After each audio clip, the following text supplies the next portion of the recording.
Good evening. Welcome, everybody. My name is Charity Rouse. I am the Director of Local History for the Spartanburg County Public Library System. And welcome to our May 2024 First Monday Genealogy series. We'll be talking about Civil War service records and pensions. We are recording this, and it will be placed on the library's YouTube channel in the genealogy playlist later this week. So thank you for being here. And I hope you learned something. I always learn something as I put these presentations together. So let's dive right in. If I can get this to go. Okay. So in the US Civil War, service records and pensions, we have two different groupings of service records and pensions. We have the federal or union records, held largely at the National Archives and Records Administration, NARA, in Washington, D.C. There are some state records that are also held in the various state archives and libraries in the Union states. So, check around a little bit.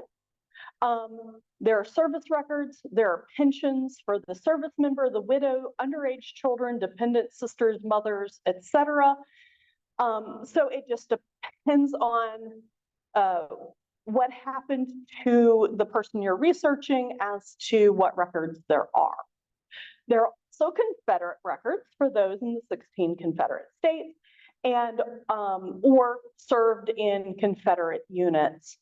Again, just because they lived in some place like South Carolina does not mean they didn't go north and join a Union group. So make sure you check all of the places.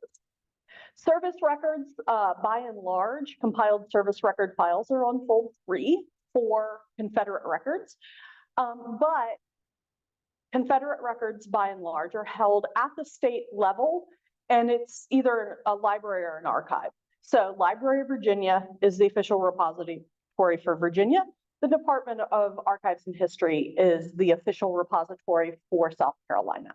There is a link in your handout that kind of tells you where to look for some of these.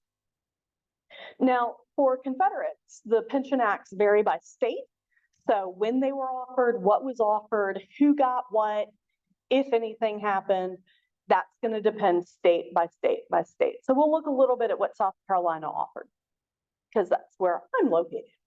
So these are some general resources that you're going to find records for both Union and Confederate soldiers and sailors, and then also the widow and orphan pensions.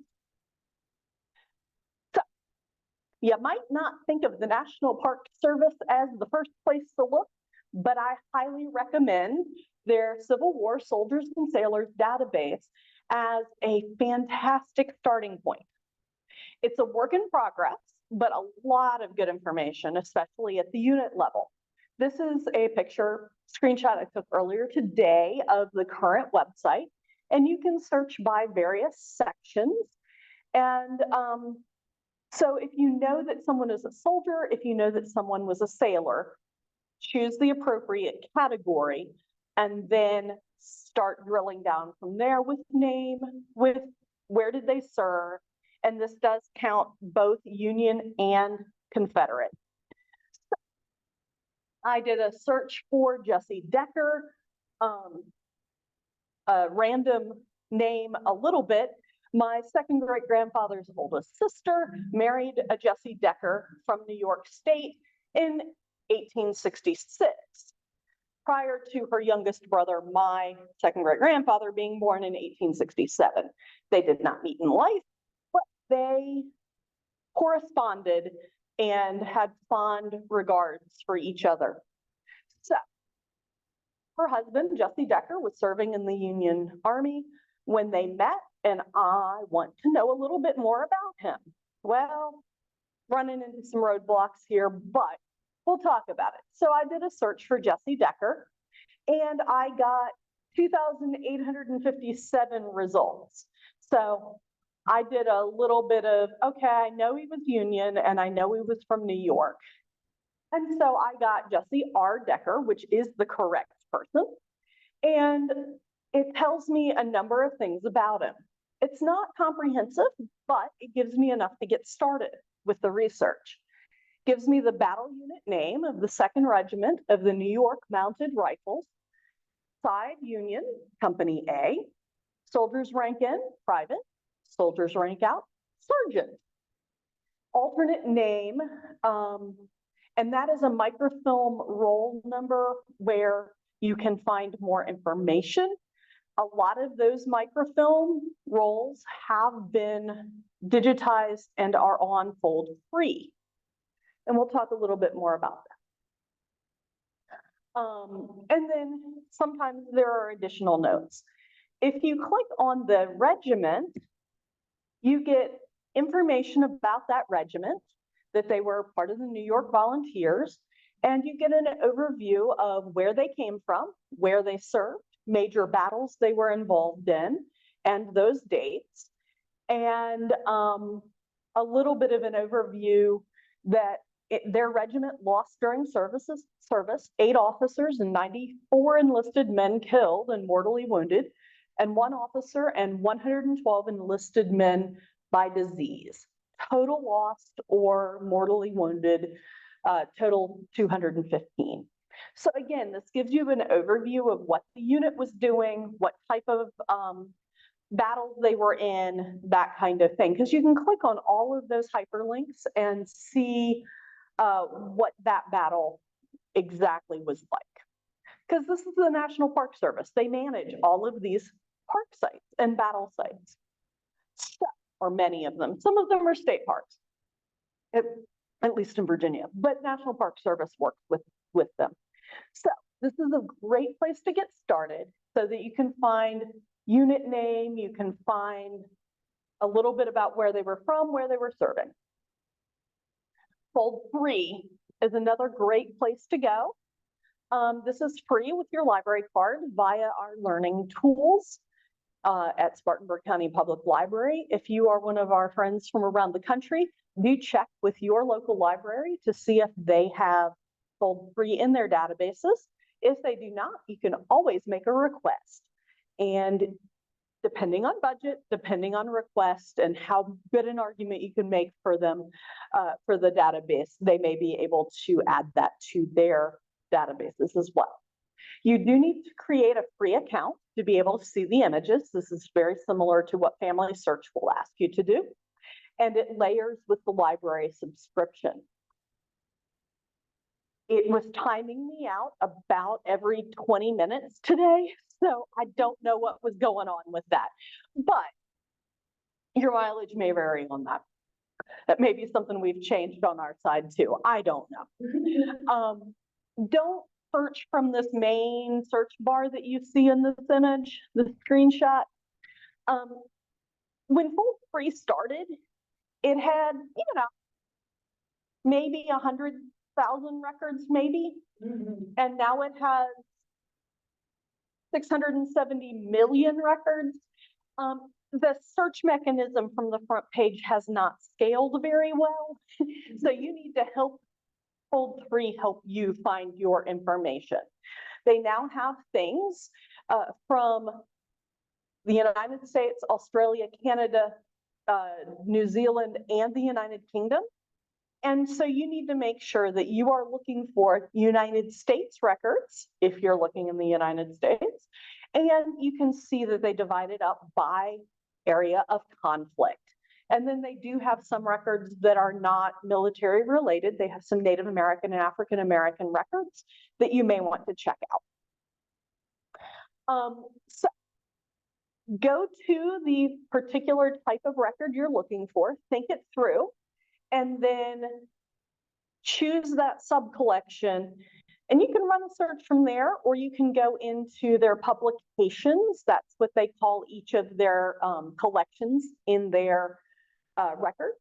And you can search within just Army enlistments, or just Civil War widows' pensions, or just New York records.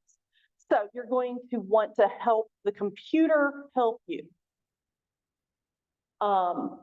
The National Archives and Records Administration, or NARA, has massive collections. They have all of the governmental collections for the United States government and all of their various agencies.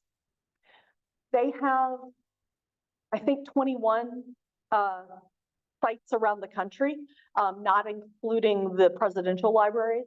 So they administer a lot of different places. So this is going to be a search for general record type, not for John Smith.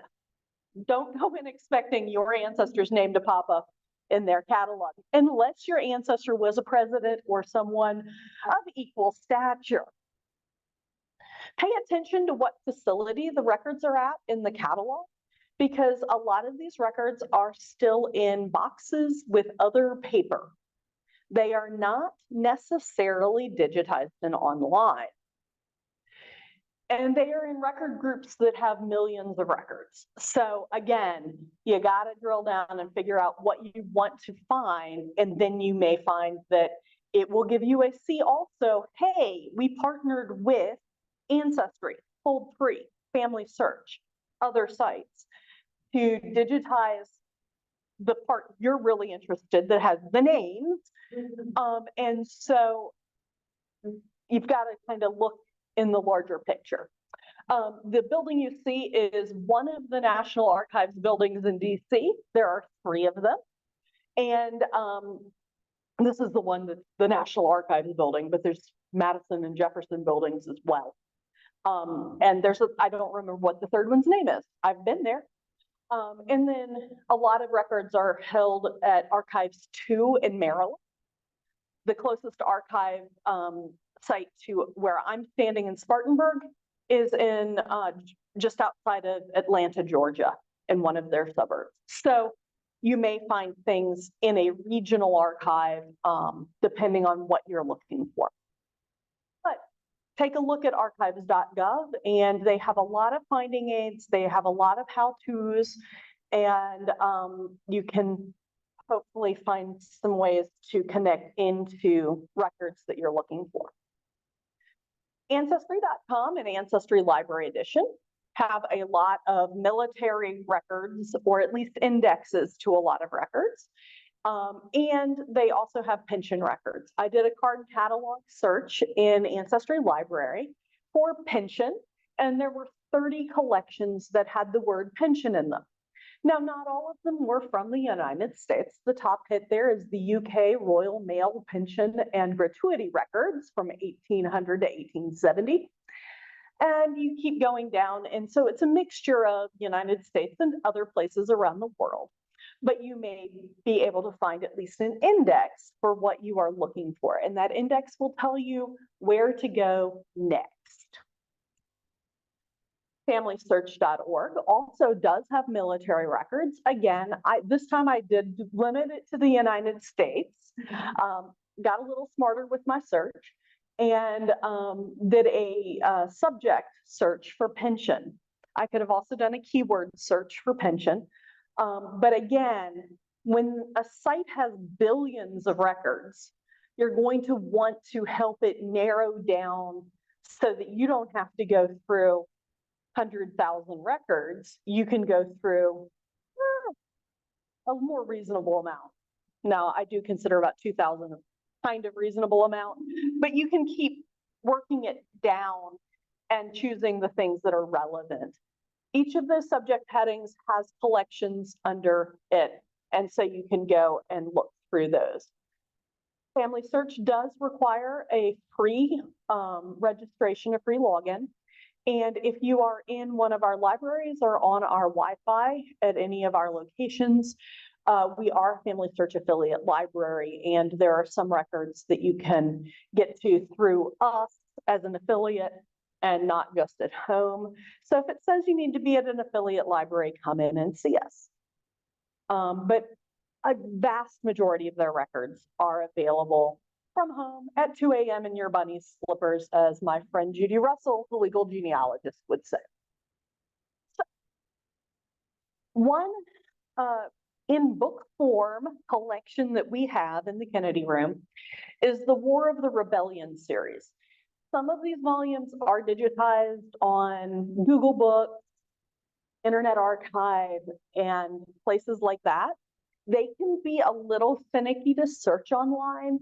They're a little finicky to search in person too, but we've had people have more success with the physical one, because you can stick a finger in one page in the index and go to the page you need to look at and flip back and forth. So much easier.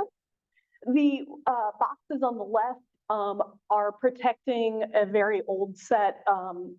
I don't know if they're first edition. I haven't bothered to look, but they are an old edition that we've had in our library system for a very long time. And then more recently, we were given a donation of the supplement that you see on the right. And that is a reprint version of that supplement. So we've got significant numbers of these volumes, and they can be very helpful at the unit level. And this is correspondence. So between the unit and headquarters, between DC and Union troops, between Richmond or wherever the Confederates were headquartered at the time and their units. And so you get a few names here and there, but this is more helpful in tracking that unit movement. It is one of the resources I'm sure that the National Park Service is using on some of their soldiers and sailors database. They're used in a lot of the unit histories that we have for Confederates, among others. So just know there are these big resources out there. You're not going to be able to just walk in and say, give me Joseph Allen's records. Not that simple.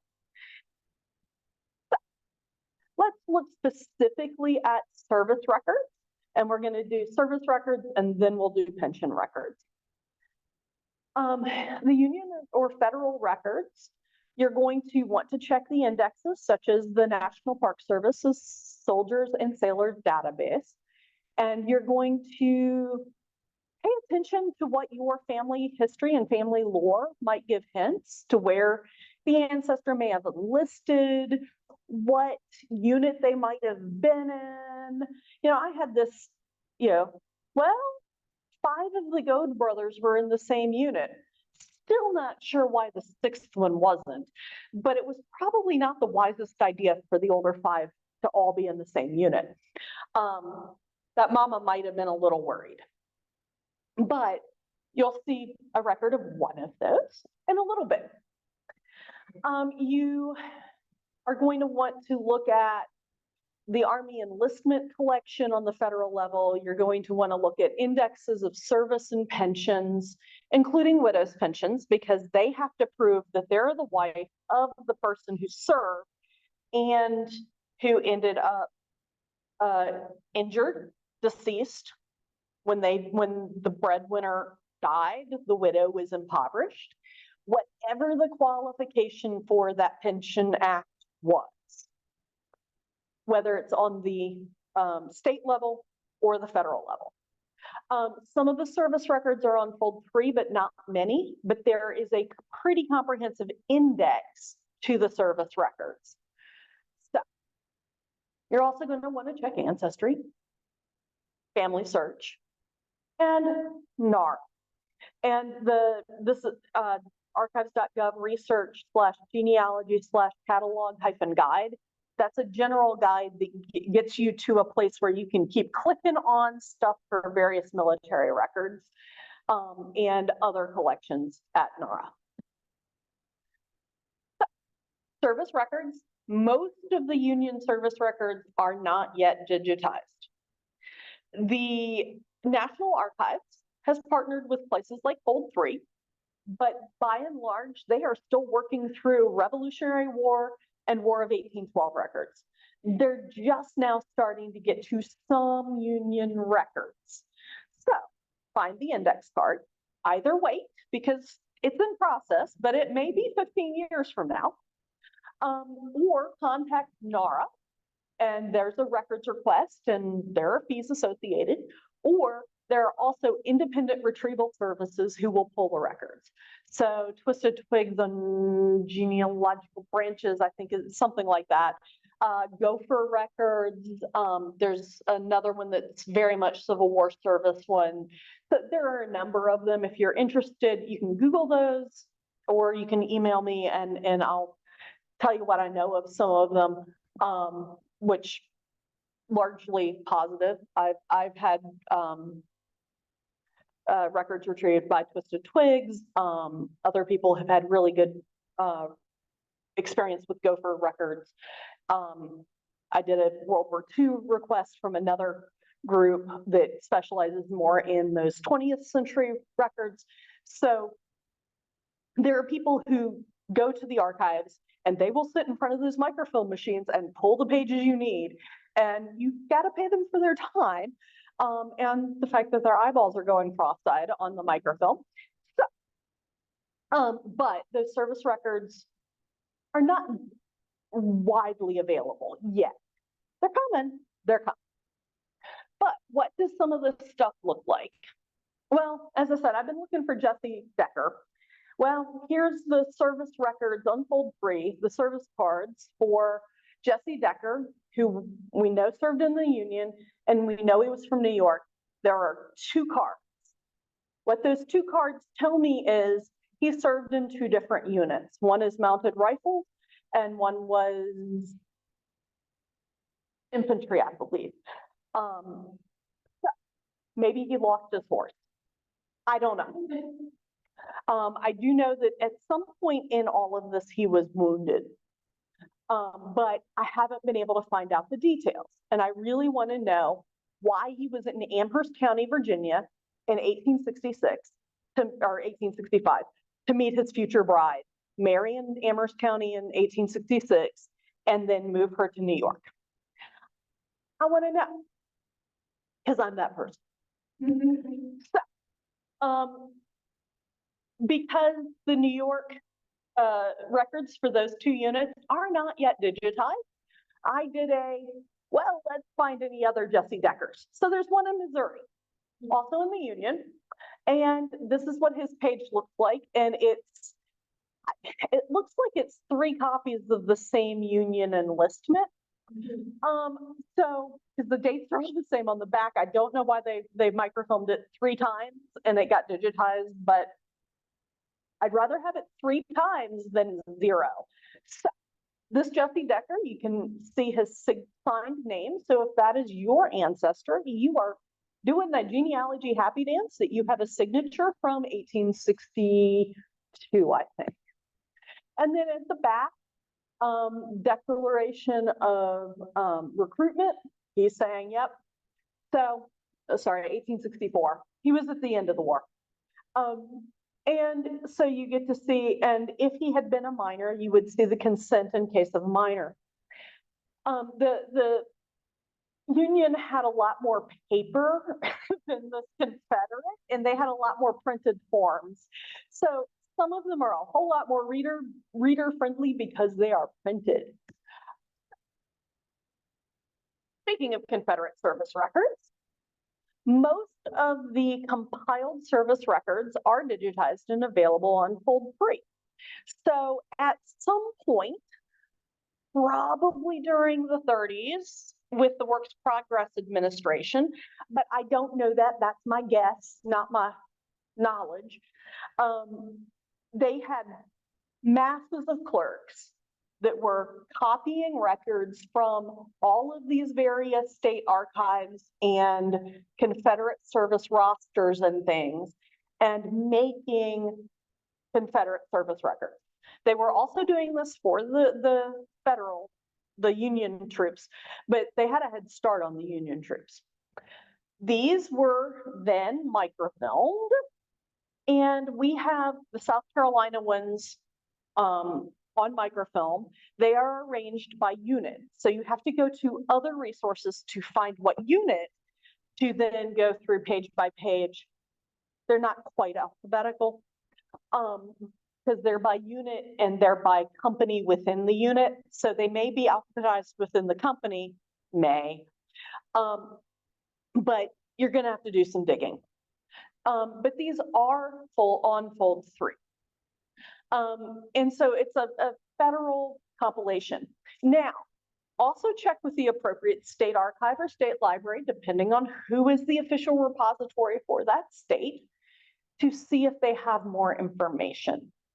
Because these are clerk's copies that put things into, hey, this person was on the muster roll this day.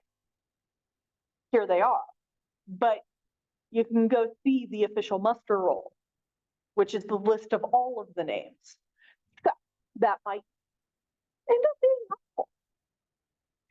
On our shelves in the Kennedy room, we have a number of indexes, and we don't have Union other than the colored troops. We have the colored troops compilation.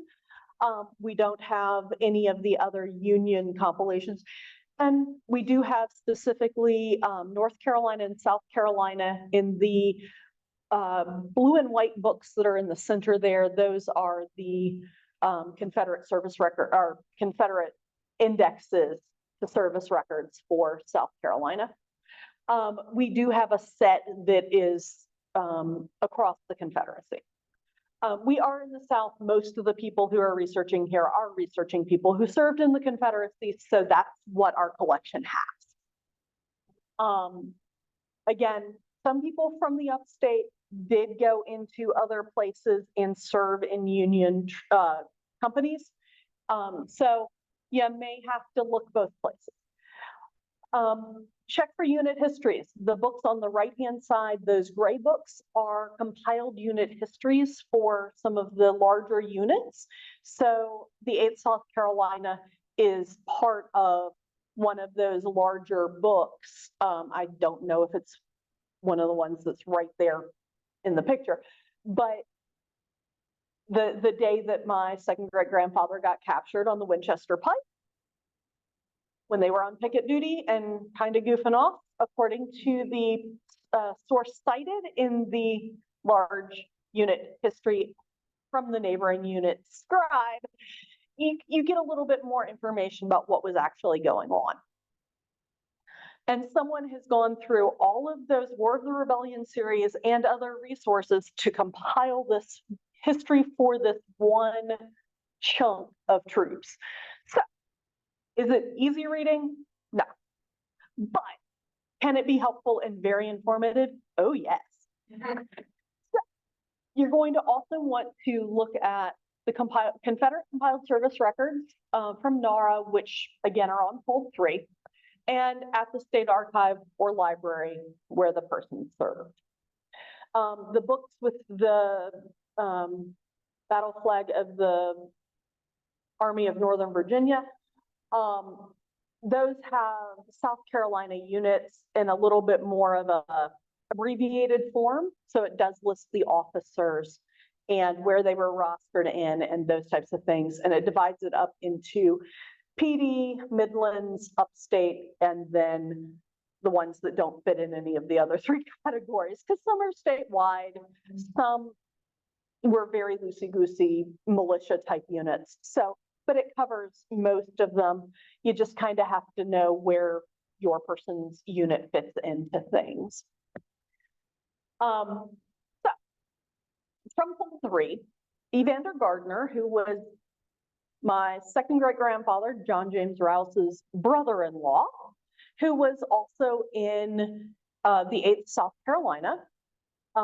He was second lieutenant, made it sergeant. However, I think that election happened after he was wounded. I'm still working on the timeline. But we have documents here, 2 cards that were compiled. So that's what the compiled service record is. And the one on the left says, oops, he died in Marion District in November 15th, 1862. On the second one, you find out that he was actually injured at Sharpsburg in September 17th of 1862. And the certificate on the right is his certificate of disability for discharge. So the wound was serious. And so, and then on the other side of that certificate is this that talks more about, and see, it's still saying he was a private when he was given his certificate of discharge. So he got promoted, a field promotion after the fact. But yes, so he qualified for discharge. At that point, there was no money for anything already in the war. So the Confederates were not thinking about pensions at all. Union already had pension plans moving by 1862. Confederates did not. South Carolina really did not. So, but he made it home. He died at home in Marion District. So, a little bit different situation. And oops, my pop-ins are in the wrong order. Okay. On the left, in that service card, if it wasn't covered up by his signature and stuff, you would see that Wesley Goad in the 54th Virginia Infantry, he was a private. One of his brothers was one of the officers. I think he was captain, Eli. And this is the unit that had 5 brothers in it. 6th brother, the youngest, was in a different unit. Well, in Tennessee, they were at a battle and Wesley was captured. I think Wesley had gotten a little disillusioned by this point in the war, and he was probably, from what I understand from family stories, not a very interested in fighting kind of guy. He kind of wanted to do his own thing, be his introverted self over in the corner.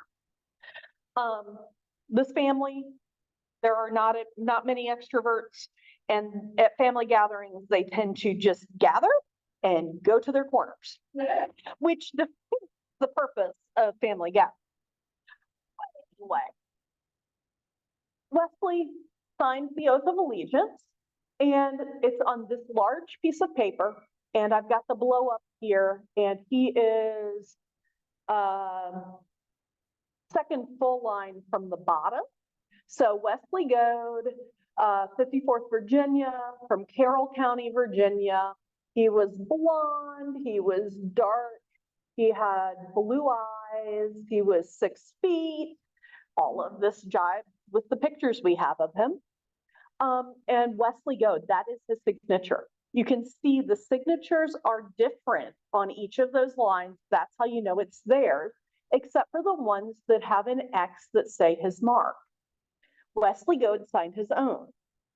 They were an educated lot, even if they were in the highlands of Virginia. They were in a mountain little inlet and hamlet there. And what this doesn't tell us is part of the agreement, find it in Tennessee, part of the agreement was he would go north of the line and not come back south until after the war. And the lore is, and I'm still working on cracking this down, but the lore is he went north and worked on a railroad in Indiana for the duration of the war. Now, railroads are big in my family. Lots of people in my family were on the railroad at various times and places. So, and this is not the side that I really associated with the railroad. This is on grandma's side. Granddaddy's side, the railroad is in their blood for about 5 generations. So it's just one of those things. So clues for where else I need to look. And I would love to have been there when he met back up with the commanding officer brother who, why did you sign the oath of allegiance? Well, yeah. So anyway, pension record for both Union and Confederates. Most of the pension records for the Union are not yet digitized. Do find the index card, and again, watch for those record sets to come online. Widows' pensions tend to be done faster. I don't know why, because that's not any smaller a group than the regular pensions, but yeah. The Union had pension acts passed beginning in 1862, which provided assistance to disabled Union soldiers, sailors, their widows, orphan children, and dependent mothers or sisters. I meant to look this up, but I want to say I read recently that the final check to a Civil War dependent was written in like 2012. Because some of these children were born when the soldier was very old, and some of the pension acts did not limit it to the children born before they were injured. So I don't know. I do know that in the 1990s in Richmond, we still had a handful of residents at the Confederate Home for Widows, and they were mostly daughters at that point, or all daughters, really young wife. If it was wife, but I believe daughters. And the last of them were moved from that home into another nursing facility, because it's hard to staff for 6 people. So, but just know that these pensions get paid over a very long period of time for some of them. Others of them, they don't, they try 5 times to get the pension and they get turned down every time because it is government. And a lot of people, just like the insurance agencies, like to say no. There's a lot more detail in an article in the Prologue magazine that Claire Prechtel-Pluskens wrote. She long-term employee at the National Archives and Records Administration. And so the citation is in your handout as well. So, what do you find on fold 3 for these pension records? Well, this is the right Jesse R. Decker, my guy, or my whatever great uncle by marriage. And he was in Company D, 14th Regiment of the New York Infantry. He had enlisted, and date of filing, 1867, September 4th. Now, just as a reminder, this is an invalid pension, meaning disabled. It is not an invalid pension, meaning not valid, not true, invalid, disabled pension. You get a certificate number, and that's the number that you would need to be looking up in further records. And then you get the widow's pension application number as well on this card. And there's a notation that she is filing under Law J. Well, we'd have to find out what Law J is. But her certificate number. You also get additional services that he was also in the 2nd New York mounted rifle, which we saw on the service cards a little bit ago. And then you see a notation that he died on December 1st of 1890. Sarah lived significantly longer and never was able to return to Virginia even for a visit. They were in upstate New York, and did not have the easiest of life, but was revered as a very faithful woman and hard worker. So this is the other card for Jesse Decker. You see he was a sergeant in the 2nd Regiment of the New York Mounted Rifles. And so this would kind of indicate that he was in the other unit first and this unit second because he's higher ranked. I don't know. So again, looking at the full service record would be helpful. But these records agree that it is the same person because the numbers are the certificate numbers are the same. So this is an Army pension from the Union from Ohio. This is another Decker. It's a John Decker. Again, the New York stuff has not been digitized for either of those units. I wanted it so badly, but I did not want to pay $70 for that. I just paid a lot more for some records from my grandfather's World War II unit. So my budget only goes so far every month, just like everybody else's. So this Army pension, one of the things with the Union was you always had to have a surgeon certificate of the injury, and that it was disabling from a day's worth of manual labor. So this particular one has the widow marked dead. So both the soldier and then the widow died. And so the children are listed to get the pension.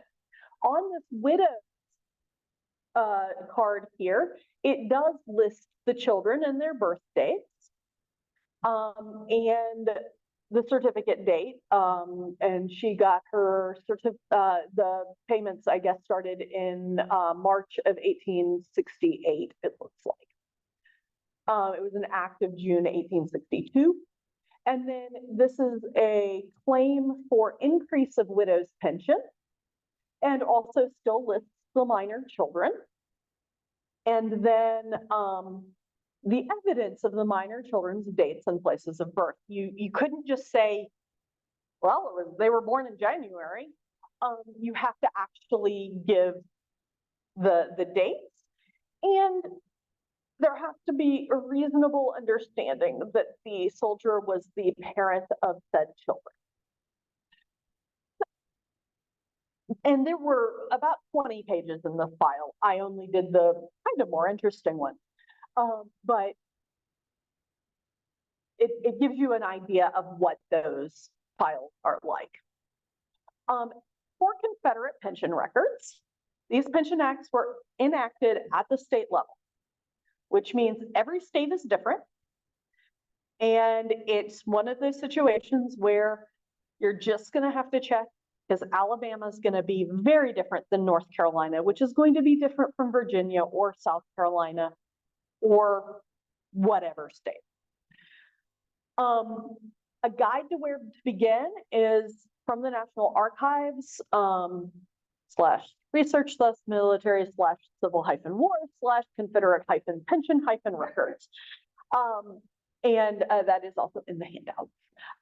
In South Carolina specifically, and this is from that handout, there was a state law enacted December 24th, 1887, before Christmas was much of a thing, holiday-wise. We didn't have national holidays at that time. Permitted financially needy Confederate veterans and widows to apply for a pension. However, few applications survived from the 1888 to 1918 era. And beginning in 1889, South Carolina Comptroller began publishing lists of such veterans receiving pensions, so that there's at least some more documentation in that period. And I don't know about you, but I wouldn't have thought to look at the comptroller's lists. You know, that's like the financial dude for the Department of Taxation. I mean, it's the guy who deals with all of the money at the top level. Guy in that time period. I'm sure there have been women in there too. From 1919 to 1925, South Carolina granted pensions to Confederate veterans and widows regardless of financial need. And so you'll see a lot more pop up there, but financial need was interestingly defined prior to 1919. And the application files are typically one sheet of paper with writing on both sides. And then if they applied to be in the Confederate homes, and then those inmate records for veterans and applications for the wives, widows, sisters, and daughters.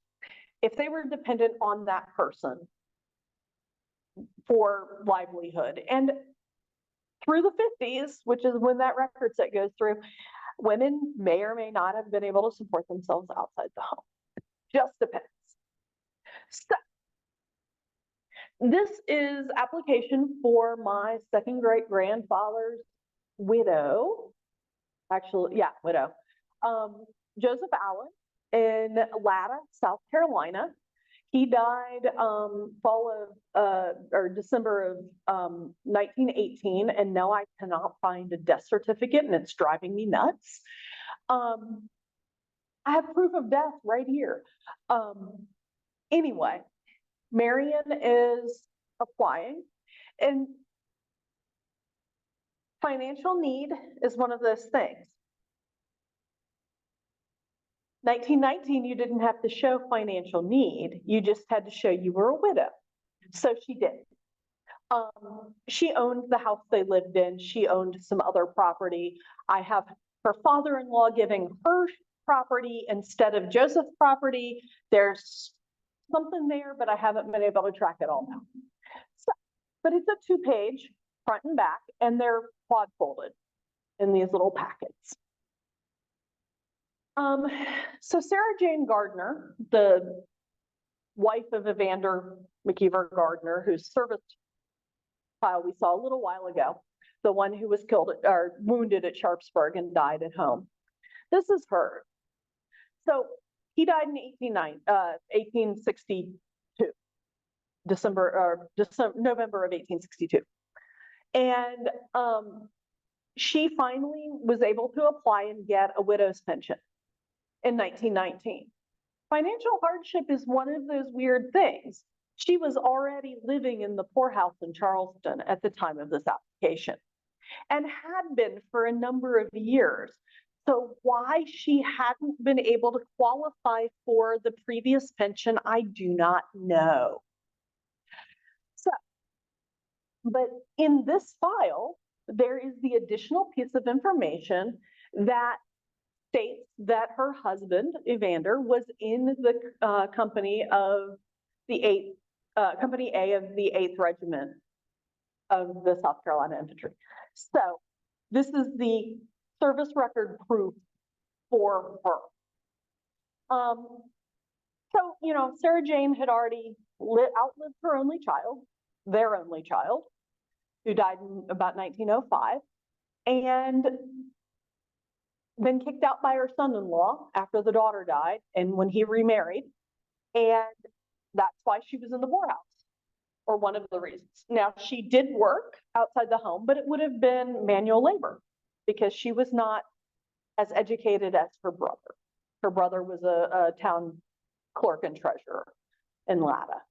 So it just depends on what your means were. And then sometimes you find a surprise when you're looking. Now, those of you who have followed the series know that I'm not a huge fan of a lot of user submitted stuff because often it's not sourced.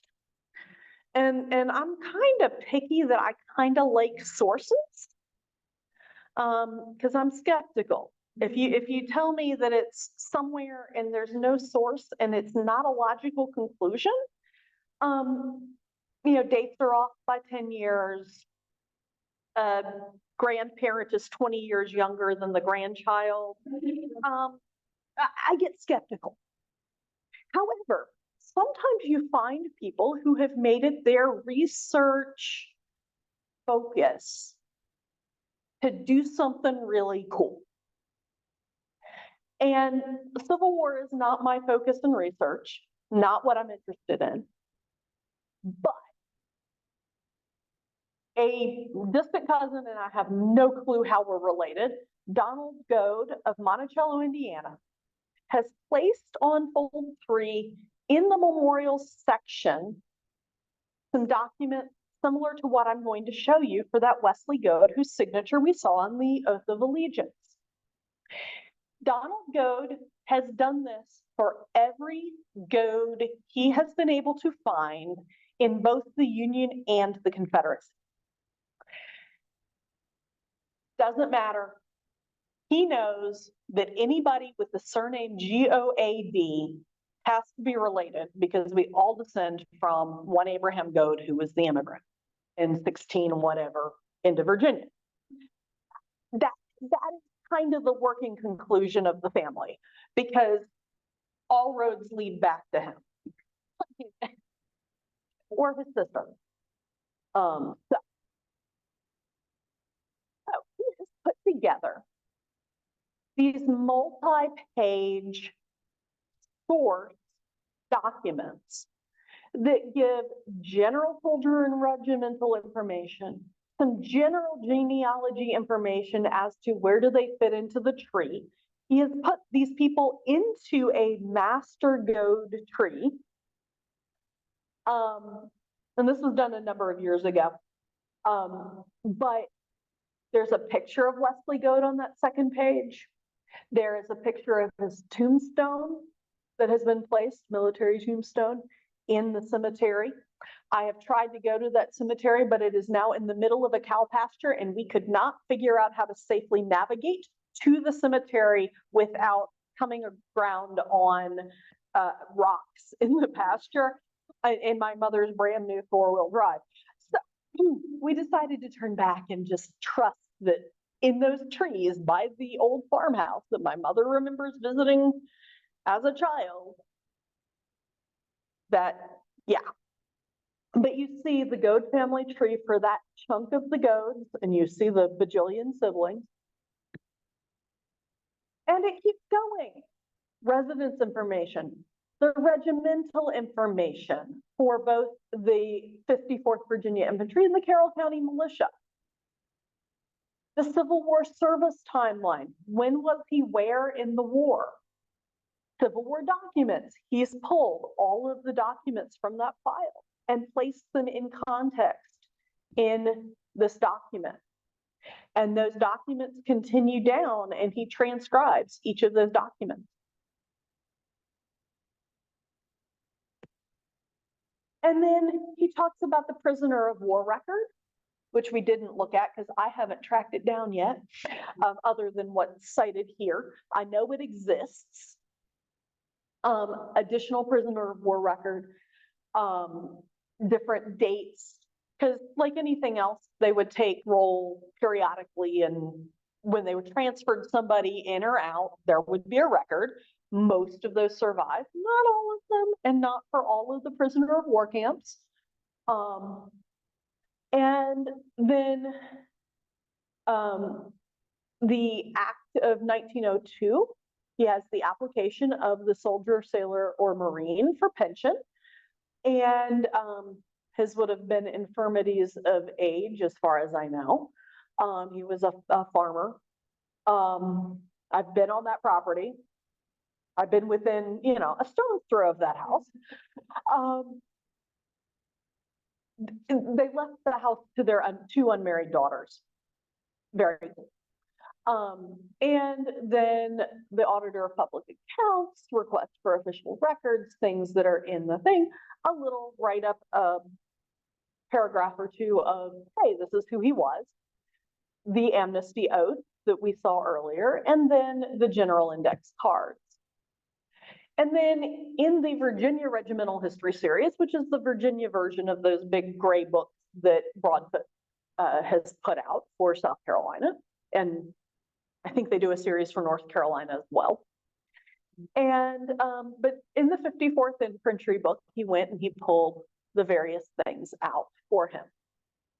As I said, he has done this for every surname, Goad, soldier, sailor, Marine that he can find. A lot of work. Now, I see there's a bunch of things in chat. So Cheryl, what do we have? Question-wise or comment-wise? Okay, sorry, I had to unmute myself. That's okay. Okay, so first, I think there's only one. It's not a question, it's kind of a statement. Okay. Leslie, Miss Johnson says, I've had great success using civilwarrecords.com for pension files. It is owned by Brian Reinhardt, and he is at the NARA on a regular basis, and the cost is $65. I don't know if that's per thing that you're asking for, or a year, or what, but anyway, that was another source that she thinks we can use. Awesome. And let's see. Yeah, I think most of the other things were actually, hope everybody finally got to see the slide deck. Oh yeah, we fixed it. I think that was someone named Judy that had went in and out on us or whatever and couldn't see the screen, but we got it fixed. Awesome. Well, and one of the other things, and that civilwarrecords.com, you will find a lot of independent sites that have pensions that have been transcribed over the years, that have service records that have been transcribed, that focus maybe in on one unit or a particular geographic area and the units that came from that area. And so some of these are associated with Sons of Confederate Veterans or, good grief, hadn't had to think about it in a minute, the Union equivalent.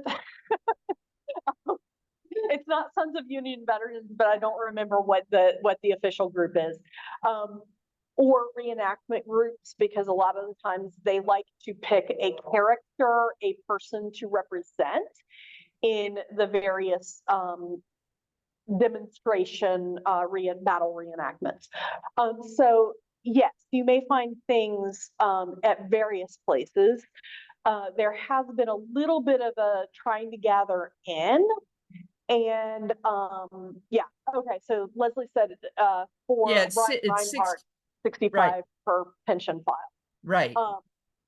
And so, yeah, and I want to say it was Gopher Records that I was looking at, and I think it was like $75 for the pension and service record or something, which, you know, they are pulling, you know, 5 or 6 different people's records at a time. So their travel time is kind of condensed, whereas if I was going, I would be pulling generally one record or one set of records.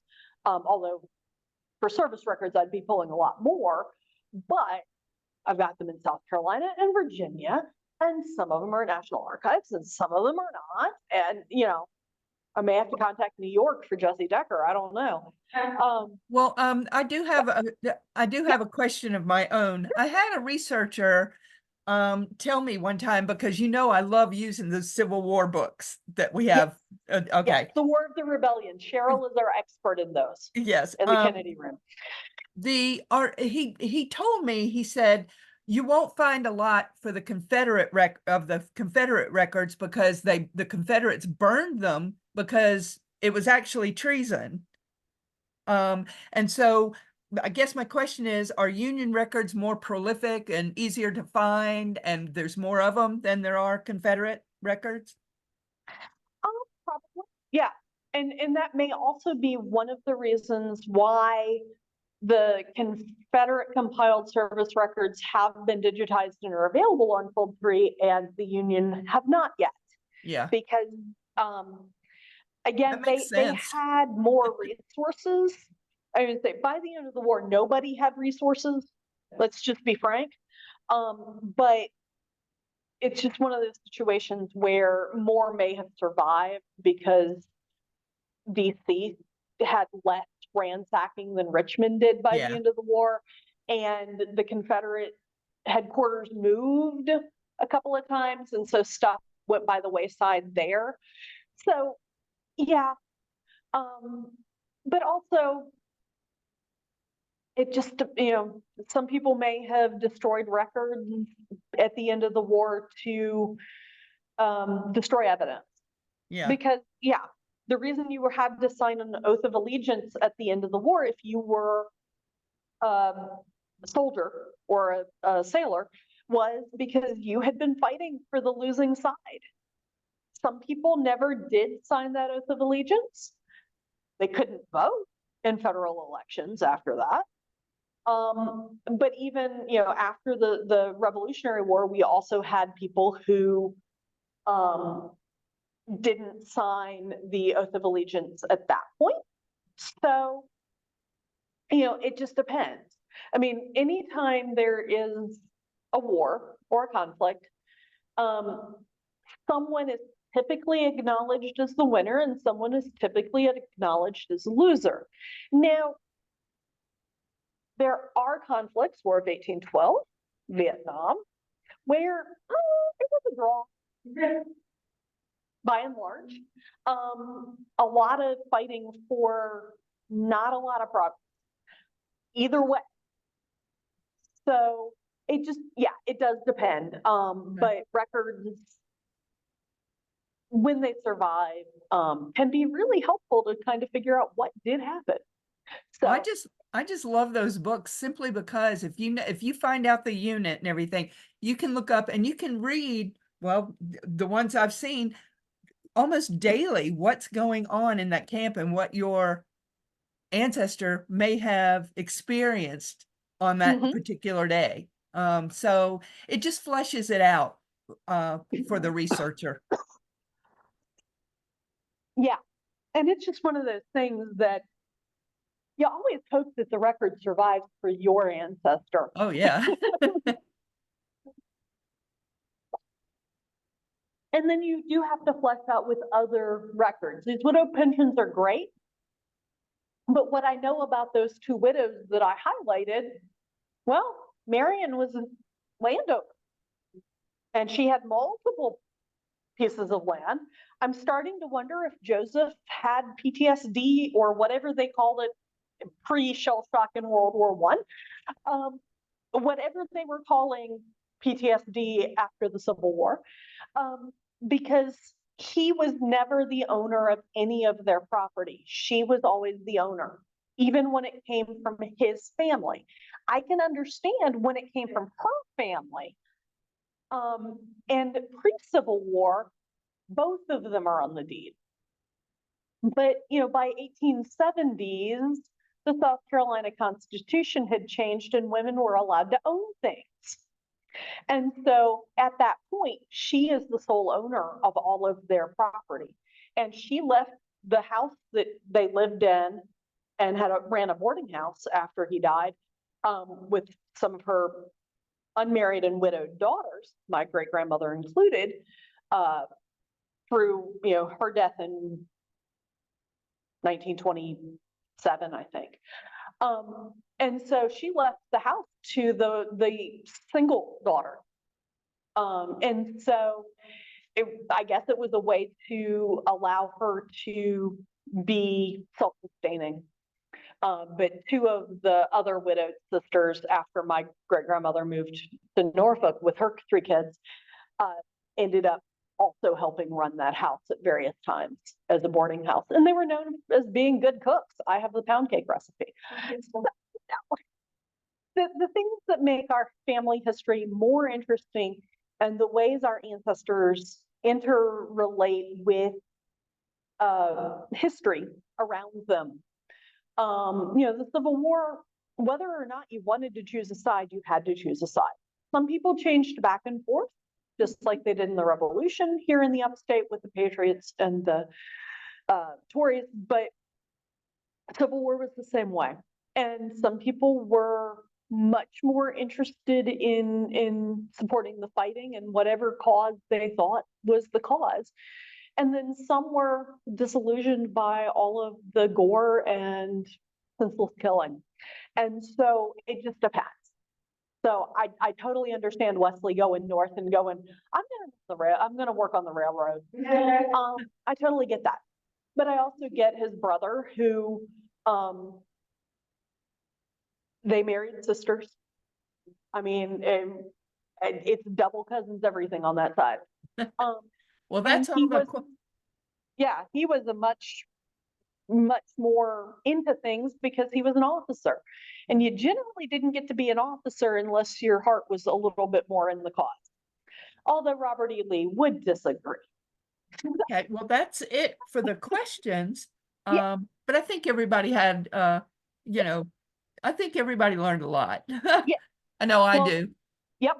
Thank you very much. And we'll see you next month for naturalization and immigration, the historical record side of things. I don't think we'll get past, the 20s. Anyway, have a great evening. You can stop recording, Cheryl.